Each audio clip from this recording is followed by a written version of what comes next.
வணக்கம் நேயர்களே. நாம் இன்றைக்கி பார்க்குற பதிவு ஒரு பழமொழி. ஏற்கனவே நேற்று நாம் பார்த்துருப்போம் அந்த பழமொழி. திரும்ப ஒரு முறை உங்களுக்கு சொல்கிறேன். முன்ன பின்ன செத்தாதானே சுடுகாடு தெரியும். இதுதான் அந்த பழமொழி. இந்த பழமொழிக்கான விளக்கத்தை தான் நாம் இன்றைக்கி பார்க்க போகிறோம். அந்த அடிப்படையில் மனித வாழ்க்கையை பற்றி தான் நம்மளுடைய முன்னோர்கள் பழமொழிகளை நிறையா செய்திகளை சொல்லி வச்சுருக்காங்க. பழமொழிகளில் அதை தத்துவங்களாகவும் நாம் எடுத்துக்கலாம், வாழ்க்கையினுடைய அறிவுரைகளாகவும் அதை நாம் எடுத்துக்கலாம். அந்த அறிவுரைகளின் அடிப்படையில் இதுக்கான விளக்கத்தை நாம் இன்றைக்கி பார்க்க போகிறோம்.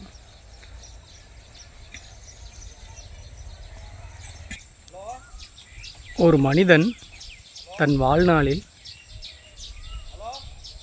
சொல்ல முடியாத துயரங்களையோ தவிர்க்கவே முடியாத ஒரு சூழ்நிலைகளையோ நேருக்கு நேராக எதிர்கொண்டால் மட்டுமே அதனுடைய உண்மைத்தன்மையை உணர முடியுங்க.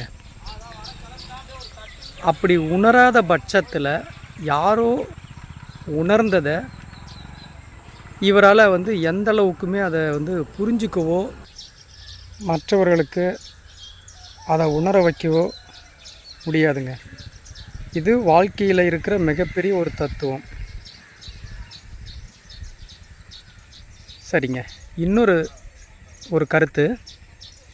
இப்போது இந்த பழமொழியில் முன்ன பின்ன செத்தாதானே சுடுகாடு தெரியும் அப்படின்னு நம்ம சொல்கிறோம். அப்படின்னா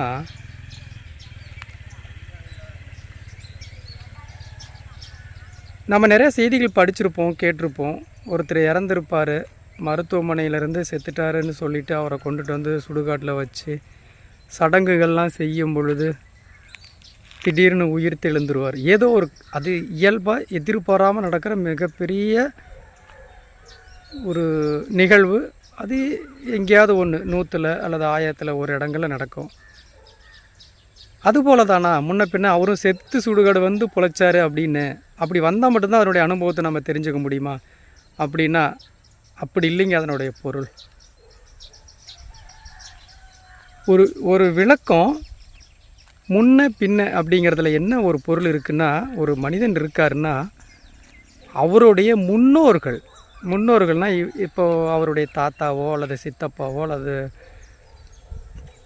பாட்டியோ யாரோ ஒருத்தர் வயசாக இருப்பாங்க. 90 95 வயசு வரைக்குமே நான் நீண்ட ஆயுளோடு இருந்துட்டு தானே போவாங்க அவங்களுடைய இடத்துக்கு. நான் சொல்கிற அவங்களுடைய இடம் அப்படிங்கிறது அந்த இறுதிங்க. நம்ம என்ன தான் வாழ்ந்தாலும் இறுதியாக நாம் ஒரு இடத்துக்கு சேருவோம். எல்லாருக்குமே நடக்கிறது.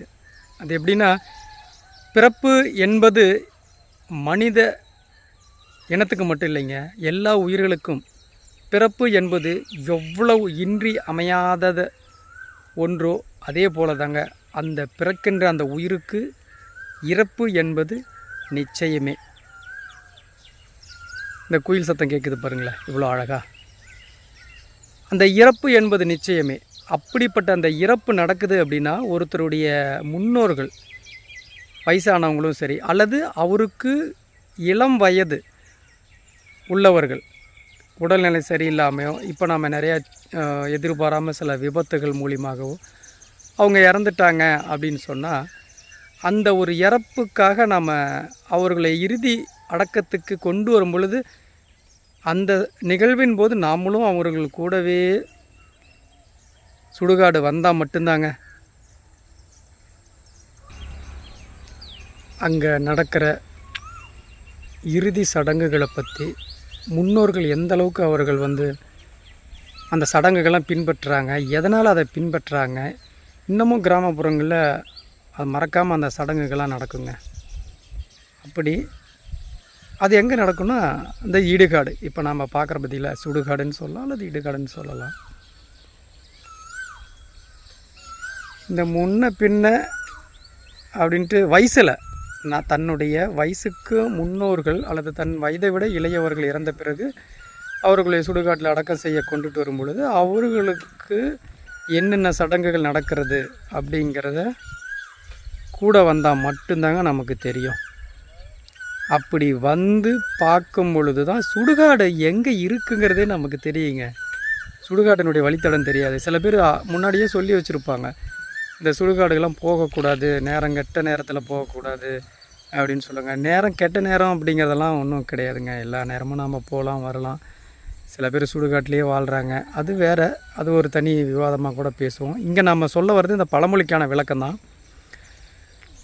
இப்படி ஒரு மனிதனுடைய வயதில் மூத்தவர்களோ அவருடைய வயதுக்கு உறவு முறைகளில் இளைய வயர்களோ இறந்துட்டாங்க அப்படின்னு சொன்னால் அவர்களுக்கான இறுதி சடங்கு வரைக்கும் நாம் சுடுகாடு வரைக்கும் வந்தால் தாங்க அந்த சுடுகாட்டினுடைய பாதைகள், நம் முன்னோர்களுடைய பழக்க வழக்கங்கள், அதை பின்பற்றக்கூடிய முக்கியமான காரணங்கள், இது எல்லாமே நமக்கு தெரிய வரும். அந்த அடிப்படையில் வந்தது தாங்க இந்த பழமொழி. சரி, இவ்வளோ பழமொழிகள் நாம் சொல்கிறோம், இது எதுக்காக மக்கள்கிட்ட போய் சொல்கிறாங்க அப்படின்னு பார்க்கலாம். இப்போது ஒரு இளைஞன் இருக்கான், அவங்கக்கிட்ட நாம் ஒரு விஷயத்த சொல்கிறோம். அந்த விஷயத்தை செஞ்சால் எவ்வளோ அனுபவம் இருக்கும் அப்படிங்கிறது, அதை செஞ்சு அனுபவ ரீதியாக அனுபவிச்சவங்களுக்கு தாங்க, உணர்ந்தவங்களுக்கு தான் அதனுடைய உண்மைத்தன்மை தெரியும். அப்படி இருக்கிற சமயத்தில் ஒருத்தன் இல்லை இது இப்படி இருக்கும், அது அப்படி நடக்கும் அப்படின்னு சொல்லுவார். நாம் கேட்போம், அதை உனக்கு தெரியுமா, நீ அந்த இடத்துக்கு போயிருக்கியா, அல்லது அதை பற்றி நீ எப்பயாவது நீ அந்த மாதிரி பண்ணியிருக்கியா அப்படின்னு நாம் கேட்போம். ஒரு வேலையை இல்லை சொன்னாங்க, அந்தளவுக்கு அது ஒன்றும் சிரமமாக தெரியலையே அப்படின்னு சொல்லுவாங்க. அப்போ தான் அவனை கிண்டல் செய்கின்ற விதமாகவும் கேலி செய்கின்ற விதமாகவும் சொல்லப்படுவது தான் இந்த பழமொழி. இவனுக்கு எங்கடா அதை பற்றி தெரிய போகுது, இவனுக்கு ஒன்றுமே தெரியாது, இவெல்லாம் எப்படி தெரியுமா, இவெல்லாம் முன்ன பின்ன செத்துருந்தா தாண்டா சுடுகாடு தெரியும், முன்ன பின்ன செத்துருந்தா தானே இவனுக்கெல்லாம் சுடுகாடு தெரியும், இப்படி கோவத்தில் சொல்லுவாங்க. அவன் மேலே இருக்கிற கோவத்தில் அவன் சொல்கிறத உண்மையே இல்லாமல் பேசுகிறான் அப்படிங்கிற அந்த கருத்தை உண்மை இல்லை அப்படின்றத உண்மைத்தன்மையை அவனுக்கு புரிய வைக்கணும் அப்படிங்கிறதுக்காக சொல்லுவாங்க. இதுதாங்க உண்மையான பழமொழி. அதாவது ஒருத்தன் ஒரு விஷயத்தை முழுசாக தெரிஞ்சிக்காமல் ஒரு கற்பனையின் அடிப்படையில் அவன் சொல்கிறான் பார்த்தீங்களா, அப்போ தான் மற்றவர்களுக்கு கோவம் வரும். முன்ன பின்ன செத்துருந்தால் தானே இவனுக்கெல்லாம் சுடுகாடுங்கிறது என்னங்கிறது தெரியும், சும்மா இங்கே வெறும் வாயை பேசிகிட்ருக்கிறான் அப்படின்னு சொல்லுவாங்க. அப்போ தாங்க இந்த பழமொழி, திரும்ப ஒரு முறை அந்த பழமொழி சொல்கிறேன் பாருங்கள், முன்ன பின்ன செத்துருந்தால் தான் சுடுகாடு தெரியும் அப்படின்னு. இதுதாங்க அந்த பழமொழிக்கான விளக்கம். இந்த பழமொழிக்கான விளக்கத்தை யாரெல்லாம் இப்போது நம்ம புரியாமல் இருந்து இப்போ நம்ம பதிவின் மூலமாக புரியுது அப்படின்னு சொல்கிறீங்களோ அவங்களாம் நமக்கு மறக்காமல் கமெண்ட் பண்ணுங்கள். நம்ம இப்போ எடுத்துகிட்ருக்கிறதும் ஒரு சுடுகாடு தான். ஏன்னா அந்த பழமொழிக்கான அர்த்தம் கொடுக்கணும் அப்படிங்கிறதுக்கு நம்ம இயற்கை சார்ந்த இடங்கள் அப்படின்ட்டு, அது மட்டும் இல்லைங்க, எவ்வளோ பெரிய மனிதர்களாக இருந்தாலுமே நாம் இறுதியாக சேர்கிற இடங்கள் இந்த இடம் தானேங்க. அதனால தான் இதே இடத்துல இந்த பழமொழிக்காகவே இந்த பதிவு எடுத்திருக்கோம். இந்த பதிவை பற்றி உங்களுடைய கருத்துக்களாக சொல்லுங்கள். இது வரைக்குமே நம்ம சேனலை சப்ஸ்கிரைப் பண்ணலை அப்படின்னா மறக்காமல் பண்ணிவிடுங்க. நண்பர்களுக்கும் ஷேர் பண்ணுங்கள். நன்றி, வணக்கம்.